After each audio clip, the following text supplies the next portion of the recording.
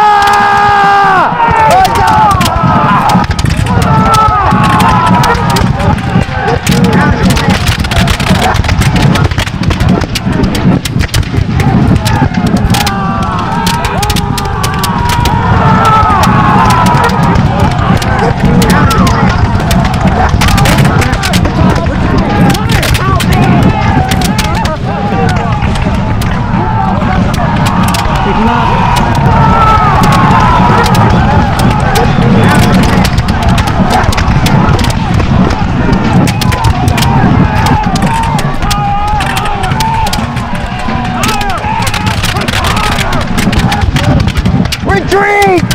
Retreat! Keep him up.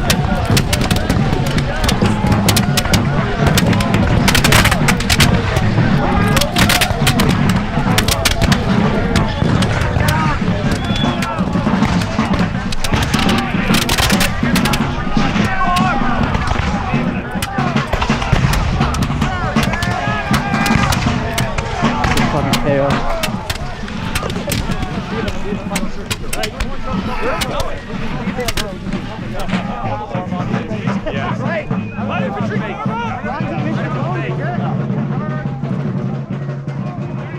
As the British march past, dead and wounded comrades, they come within range of Continental forces, who once again open up withering fire.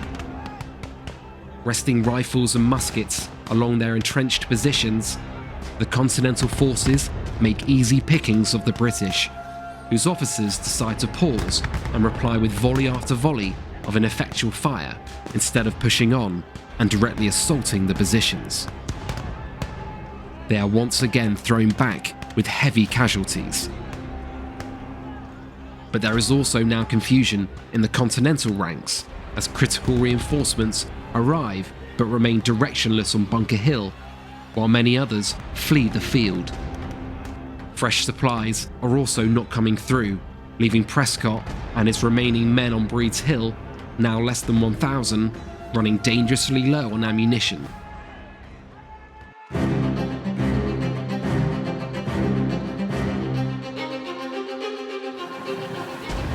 Before a third assault can begin, 400 British reinforcements arrive from Boston, accompanied by an eager General Clinton, who rallies a further 200 wounded to form up for the next attack.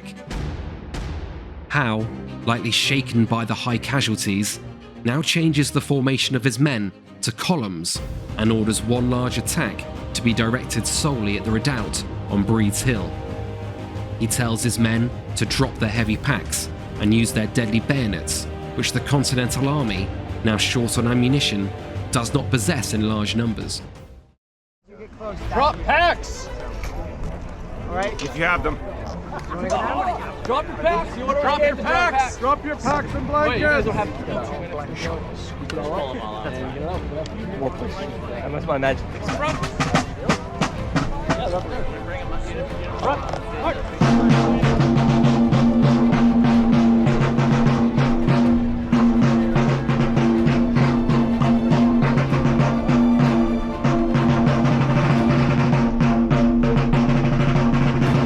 Any wounded man who can move, pick him up and bring him in the column! They're not forming in that big line of battle like they were. Into that redoubt, boys. Punch a hole in the lumber. Create momentum. Right over there. Corporal Galati, please. Steady, lad. Good? You ready? We have one more round. All right. Independent fire!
This time, the concentration and speed of the assault shows results, and the regulars begin to breach the redoubt. But Continental troops, using their muskets as clubs, are waiting for them, and brutal hand-to-hand combat follows. The Continental commander, Colonel Prescott, is in the thick of the fighting as he parries bayonets with his sabre. But with superior training and weaponry, the British have a significant advantage and begin to push the Continentals back while inflicting heavy casualties. Prescott and his men give way and retreat from the hill, but it is not a rout, and the Continental forces are able to fall back to Bunker Hill in good order, covered in part by their left flank. General Clinton, eager not to let the Continental forces reorganize on Bunker Hill, starts preparing British troops for a fresh attack. But before it can be launched, the Colonials begin to withdraw. The majority of Prescott's men are disorganized or retreating, but after a brutal day of fighting, they've done enough. The Continental Army has been forced from the field, but at a high price. British casualties are over 1,000 dead and wounded, approximately 40% of their total forces engaged. Continental losses are far lighter, at 450 dead, wounded and captured. After news of the battle reaches London, Gage is recalled to Britain in relative disgrace. There were already concerns about his ability to command, and Bunker Hill is the final straw. General William Howe replaces him as the British commander in North America. Aside from the high casualties, the Battle of Bunker Hill dramatically changes British calculations. Howe is deeply affected by the battle and has a new respect for the Continental Army. By winter, the Continental forces have shrunk due to enlistments ending and desertions, and the British, with fresh reinforcements, now have 10,000 men in Boston. Although Howe now outnumbers Washington for the first time in the campaign, he now does not want to risk an attack. General Howe has problems of his own. Poor morale is leading to desertion, as his men suffer through the winter with a lack of firewood, proper quartering, and fresh food that can only come in from the sea, and which is often captured by colonial privateers. Despite the perceived opportunity, the British command has become overly cautious just as they gain the opportunity to go on the offensive. Washington is acutely aware that as winter drags on, his army will weaken. He proposes 2 further direct assaults on Boston, one in October and one in February, that would have seen Continental forces rush across the iced-over bay to attack the city. But again, his senior officers disagree and the plans are scrapped. A stalemate now exists between the cautious General Howe and the restrained Washington. But in November, Henry Knox, a 25-year-old bookseller with an interest in military history, suggests a way to bring heavy cannon to the army and end the siege: Fort Ticonderoga. Washington dispatches Knox with orders to bring the heavy guns to Boston, but this is no easy feat, as the 59 cannons selected weigh over 60 tons. Knox builds sledges that will move the cannon through the deep snow and unforgiving countryside and transport the precious cargo 300 miles in what will become known as the Noble Train of Artillery. In March 1776, Washington places his new heavy artillery on the Dorchester Heights, a no man's land up until that point, which finally threatens to bombard both the city and Royal Navy ships. General Howe recognizes the danger and plans to assault the heights, but a storm scatters his landing boats and makes an attack impossible. The British now have no choice but to evacuate the city. Over almost a year of fighting, the British have wasted precious time in Boston, fighting an unnecessary siege that they refused to break. But a new strategy is now emerging in the British High Command, and with fresh reinforcements finally arriving from Europe, Howe is now poised to turn the tide in 1776 and finally go on the offensive.